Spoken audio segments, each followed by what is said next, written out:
Leadership doesn't fail because people stop caring.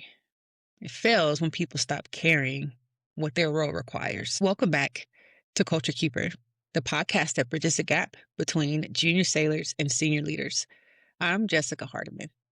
So I want to start by saying this clearly. What we're talking about today is not an enlisted problem. It's not a chief's mess problem. And it's not a wardroom problem. It's a leadership under pressure problem.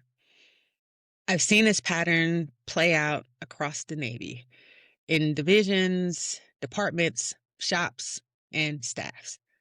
Anchors, bars, oak leaves, it doesn't matter.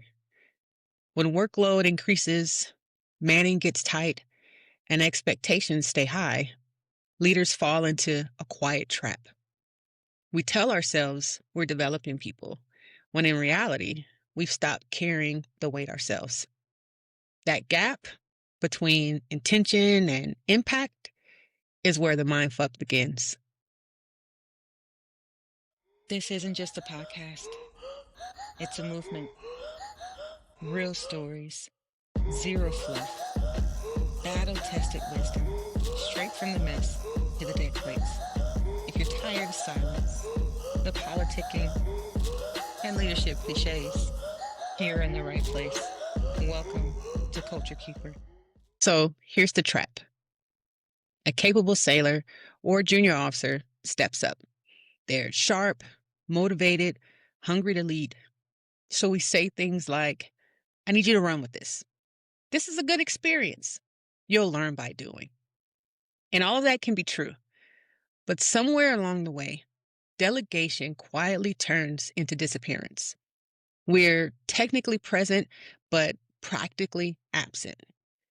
And whether we intended or not, we've handed someone responsibility without authority, pressure without protection, visibility without voice. That's not malicious leadership, but it is leadership failure. And good intentions don't offset poor stewardship. Now, I don't have one dramatic sea story here because this isn't rare. Imagine a high-performing first class steps up, right? They're hungry, competent, and ready for more responsibility. And instead of developing them the right way, the chief says, you know what? You're running division. I'll put LCPO on your eval. Except here's the truth. There is a bill at LCPO. There is someone getting paid LCPO money. There's someone wearing anchors there already. So you're giving a title without authority, a role without recognition, and responsibility without the right to say no. That's not development. That's dereliction disguised as mentorship. And it creates this distorted version of leadership where the E6 carries the weight, the chief collects the bullet, and the division never sees what actual chief leadership looks like. Or picture a first tour divo suddenly coordinating across departments, handling fires well outside their lane, while the department head is available, just not engaged. And the senior leader says, this is how you grow. I'm throwing you in the fire. Sink or swim. Let me pause there. There's a difference between stretching someone and abandoning them. Stretching builds leaders. Abandonment burns them out. And here's why this matters beyond one person. When leaders disappear at the top, the pressure doesn't vanish. It travels downward. Chiefs lean on first classes lean on second classes lean on third classes, and in the wardroom, right, department heads lean on divos, and divos lean on their strongest sailors. This is how a single leadership gap becomes a cultural pattern. And while, yes, technically, any pay grade can apply for the Seaman Admiral program or officer candidate school, as long as they meet those requirements, the reality is junior folks, they haven't really had time to build the sustained superior performance, so they sit inside this dysfunction the longest. And by the time people do have options, many aren't pursuing a calling anymore. They're escaping a culture they no longer trust. That's not an indictment. That's a signal. Now, there's one version of this mindfuck we haven't talked about yet. And it's not driven by manning. It's driven by leaders who quietly quit. but loudly expect accolades. These leaders, they stop showing up on the deck plates. They stop owning the hard stuff.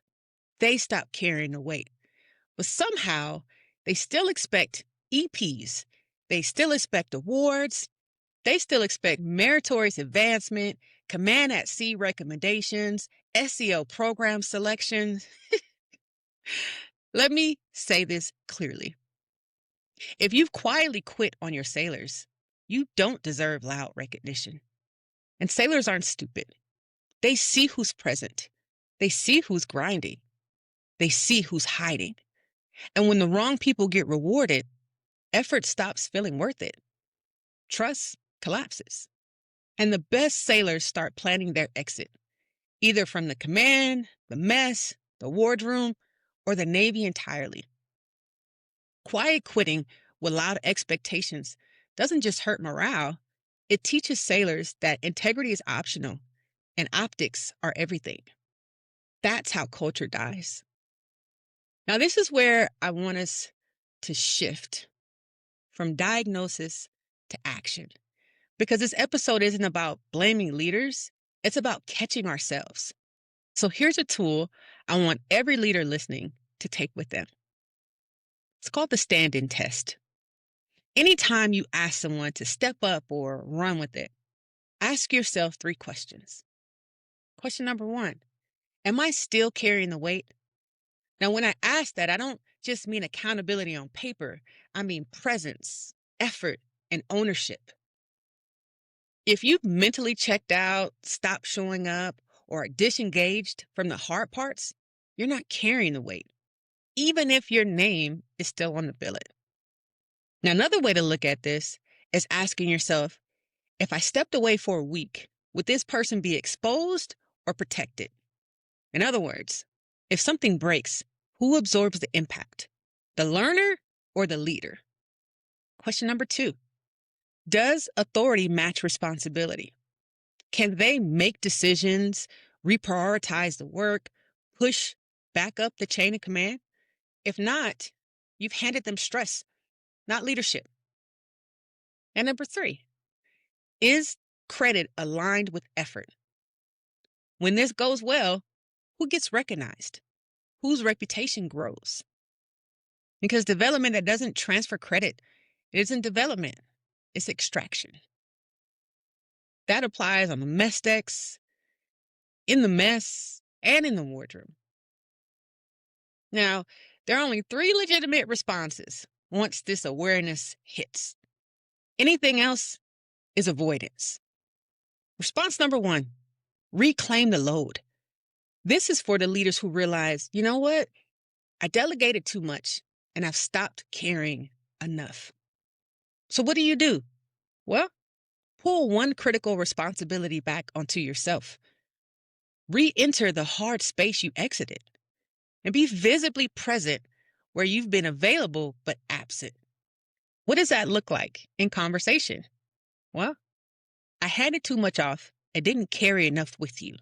That's on me. I'm back in this with you. Now, what this does, it immediately protects that sailor. It begins to restore trust. It corrects that quiet quitting behavior, and it starts the modeling of ownership.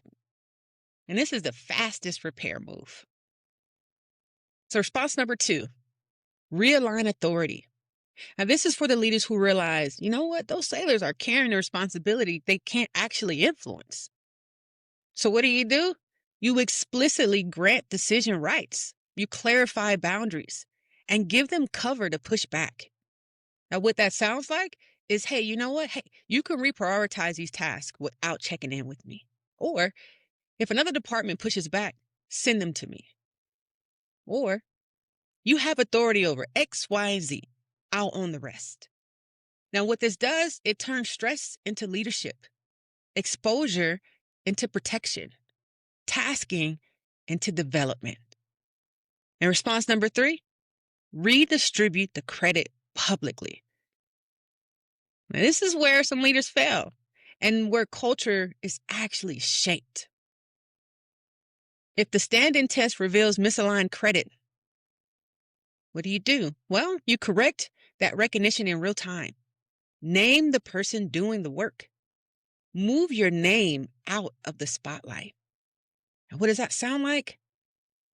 This didn't happen because of me. It happened because of them. This is how you reverse that quiet quitting, how you rebuild belief in fairness, and how you teach future leaders what right looks like. Now, this episode isn't about shame. It's about awareness. Every one of us will face seasons where the load is heavy and the gaps are real. The question isn't, will you delegate? It's how. Awareness is the moment. Correction is the work. Leadership is the choice. So here's your Culture Keeper challenge. Over the next 7 days, identify one place you've asked someone to step up. Run it through the stand-in test. Now, if one of the 3 fails, adjust your leadership, not their workload. Leadership is sacred. Billets are sacred. Responsibility is sacred. When leaders wear the title but refuse the burden, they don't just fail individually, they distort the culture beneath them. No one has told you today. Let me be the first to say, thank you for all that you've done, all that you do, and all that you will do. Until next time, keep the culture. Lead on. Culture isn't just kept, it's shaped. Every sailor, every day. Keep the culture. Lead on.